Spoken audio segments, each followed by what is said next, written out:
Hi, this is Dr. Thomas Burnett at Regeneration Pittsburgh, and today we're talking with Chris. Chris, thanks for offering to talk about your procedure you had done.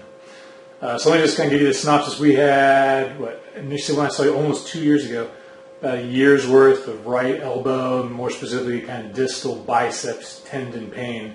And every time you go to do the curls at the gym, it's causing some significant issues, right? Kind of related to the shoulder issues as well.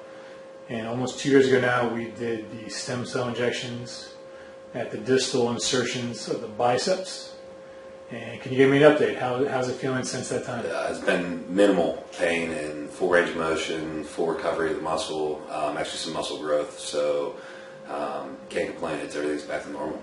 Love it, love it.